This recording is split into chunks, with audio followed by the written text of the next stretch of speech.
Hey Steve, this is Curt Peterson, PGA teaching professional at Terrace Hill Golf Course, and this is your video swing analysis from May 12th, 2011. We're going to cover your setup, focusing on your grip, alignment, stance, and posture. We'll also show your swing from two different viewpoints as well.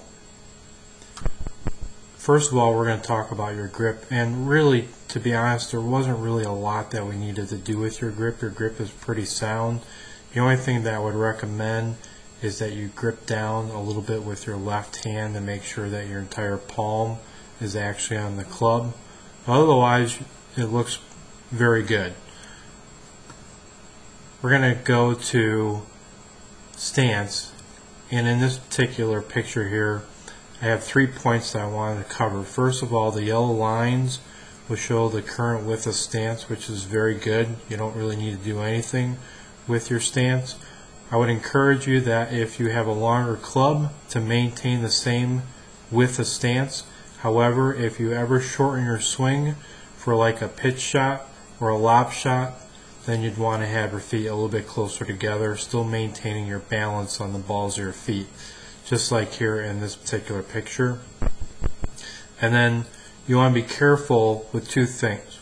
One, ball position, making sure you have the correct ball position, starting from the center with short irons and going to longer irons and to woods closer to your left heel. And then also your left hand position when you're hitting irons. Make sure you don't forward press too much. Try and keep the center of your left hand, as you can see here in blue, going down to the ground a little bit closer to the ball, so you're not forward pressing as much. Otherwise, stance, good start. With alignment, we want to maintain parallel lines. You can see here that I have in red going up towards the alignment word is where the flag is, and we have your target line pointing a little bit left of your target, and then we have your body line that's a little bit open to the target. So you want to maintain parallel lines when you set up. Next, we're going to go to your posture, and this is really the biggest change that we wanted to discuss. First of all, with your posture, we want to make sure that you maintain a good knee flex. Your knee flex is very consistent, but we want to maintain it throughout the entire swing. Second of all, again going from the ground up, with your spine angle, right now you're a little bit too forward. You're at about 126 degrees in the current state. We're going to bring you next to your new position where you're at about 130 degrees, and I think definitely in a better position because of the fact that it creates a little bit more separation, and as a guideline you'll see that the toe of the club touches the ground. So now let's bring in the new posture position. And again, if you notice that in this particular setup position, you'll see that we have a little bit more upright, and we also have, you'll notice that you have greater separation. Now, we had talked a little bit about that line from the center of your right shoulder down to the ground, so we'll draw that line. And you can see that you're just inside of it. If we go to the left picture here and we do the same thing, you'll see that your hands are definitely a lot closer to your body.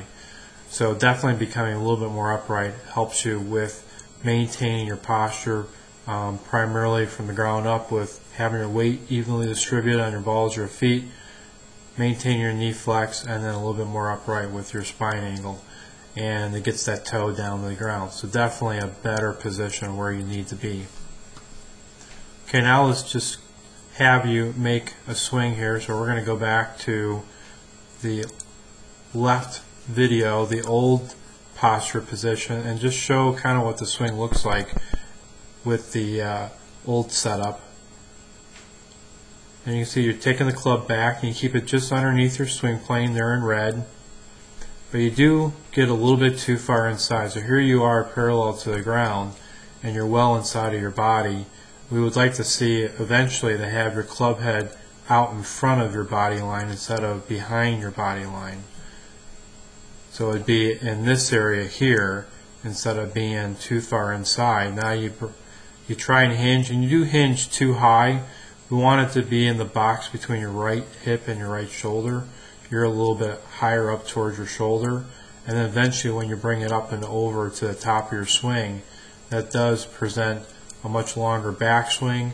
It also forces your left elbow to break a little bit. And then you end up bringing the club down, and you get a little bit outside, you come through, follow through, and finish your swing. If we show you with your driver position here, you'll see that you have the new setup position, and it's a much better spot to be able to swing the club back, because now you have a fuller takeaway, still two inside, hinge is a little bit too high, and then we know that the length of swing is very long, which we have to work on shortening. And then now it's a timing issue as far as bringing the club down to impact and following through to finish your swing. So all in all, what I would tell you is you definitely need to focus on your alignment. Use the sticks or clubs on the ground to maintain parallel lines. We need to really focus on your ball position. Obviously your posture being the most important, along with the balance of your feet, maintaining good balance. And then last, that grip body separation, making sure you're not too close to the ball. Just keep on working on that setup. You've definitely made progress in the lesson, and you'll see more progress down the road. We can definitely start to look a little bit more at your swing if you'd like at the next lesson and down the road. Keep on working on that setup. Look forward to seeing you, and thanks again for the opportunity.